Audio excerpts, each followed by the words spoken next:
প্রিয় দর্শক, ২৬ বছর, দুইটা একটা বছর না, প্রান্ত পোল্ট্রি ফার্ম, তার ছেলের নাম, তাই না? আপনার ছেলে প্রান্ত, তিনি শুরু করেছিলেন মাত্র ১,০০০ মুরগি নিয়ে। ১,০০০ ডিম পাড়া মুরগি নিয়ে যাত্রা শুরু হয়েছিল। আজকে তার ফার্মে ১৪,০০০ মুরগি এবং প্রতিদিন এখান থেকে ১০,০০০ ডিম উৎপাদন করছেন তিনি। ২৬টি বছর, ক্যালেন্ডারের পাতায় দুটো শব্দ মনে হলেও সময়টা ২.৫ দশকের বেশি।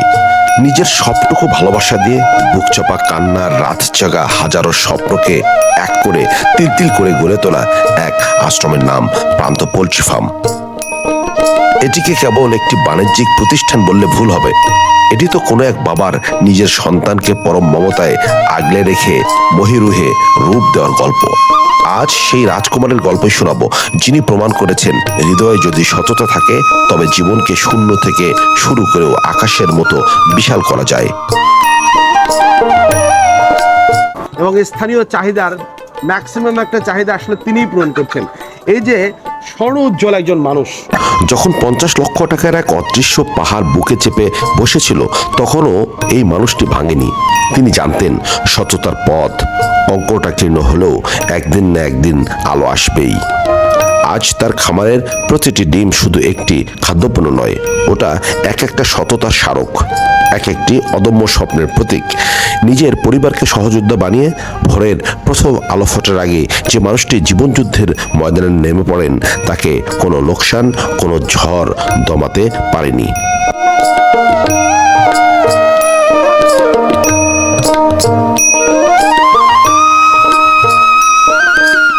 কতটা আমাদের দেশ এগিয়ে যাচ্ছে, আমাদের এই সেক্টরের যারা সফল তারা কতটা সফল এটা বোঝা যায়। আসলে এই গল্পের মধ্য দিয়ে এদেশে হাজার হাজার বেকার ছেলেমেয়েরা উৎসাহ, অনুপ্রেরণা পাবে। কেমন আছেন আতিকুর রহমান আলো? আপনি ভালো আছেন? জি, ভালো আছি। এই যে দীর্ঘদিনের যে আসলে আপনার জার্নি, আমরা জানতে চাই আসলে সবকিছু, আমরা ব্যর্থতাগুলো জানতে চাই এবং শুরুটা জানতে চাই। কারণ আমরা দেখেছি, আমি যত প্রোগ্রাম করলাম, আসলে মানুষ শুরু করতে ভয় পায়, মানুষ ব্যর্থতার ভয় পায়, মানুষ আসলে সফলতা দেখা দেরিতে পেতে পায়, এজন্য করে না। আপনার শুরুটা কেমন ছিল আজ থেকে ২৬ বছর আগে? আমরা প্রথম শুরু করি ১,০০০ মুরগি দিয়ে, করতে করতে আস্তে আস্তে মনে করেন যে সফলতা পাই। ডিমের বাজার ভালো পাইলাম, তখন মানে মোটামুটি ভালো রেজাল্ট পাইলাম। মুরগি অসুখ কম হইলো, করতে করতে আস্তে ২,০০০ থেকে ২,০০০ করলাম। তারপর পরের বছর আবার ৩,০০০ করলাম। আস্তে আস্তে আবার ৫,০০০ করতে করতে আবার করলাম ৮,০০০ করতে ১০,০০০, এরকম করতে করতে এখন বর্তমানে ১৪,০০০ মুরগি আমার ডিম পাড়া মুরগি। আমার পার ডে ডিম আসে ১০,০০০, মানে ১০,০০০, ১০ টাকা করে ধরলো ১,০০,০০০ টাকা। ১,০০,০০০ টাকা পার ডে, ১,০০,০০০ টাকা আমার সেল। আর আপনার মুরগি মানে ম্যানেজমেন্ট খরচ ৭০,০০০ টাকা পার ডে, ৭০ টাকা কর্মচারী বিল হাফিজ সব ৭০,০০০ টাকা পার ডে খরচ।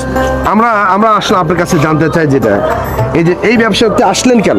অন্য অনেক ব্যবসায়ীতে ছিল এই ব্যবসা, কারণ অনেকে চাই স্বাধীন না, এটা হচ্ছে এক নম্বর সবচেয়ে বড় কথা, এটা হালাল ব্যবসা।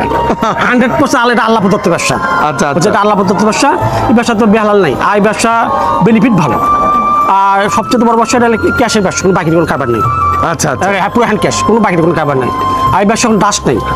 আপনার মুরগি ডিম পাচ্ছে হলো ১৭-১৮ মাস বা ২০ মাস একটা মুরগি ডিম পাচ্ছে। তারপর মুরগি লিটার বিক্রি হচ্ছে। তারপর আপনার মুরগি রিজেক্ট বিক্রি হচ্ছে, বুঝছেন? এটা মোটামুটি রিজেক্ট বিক্রি করলে 50% টাকা উঠে আসে। রিজেক্ট মানে যেগুলো ডিম পাড়া হয়ে যায়, শেষে 18 মাস বা 2 বছর পরে বা 2 বছর কিছু সময় পর, তখন এক একটা মুরগি কেমন বিক্রি হয় দামে? আপনি একটা 500 অ্যাভারেজে ৫৫০ টাকা একটা মুরগি। তার মানে 100 মুরগির দাম কত হচ্ছে? 100 মুরগির দাম প্রায় আপনি ৫৫,০০০ টাকা মতো হচ্ছে। ৫৫,০০০, মানে আজকে বিক্রি করলে এখান থেকে ৫৫ লাখ টাকা আপনি পেয়ে যাবেন। ৭৫ লাখ টাকা। এই যে সাম্রাজ্য গড়ে তুলেছেন।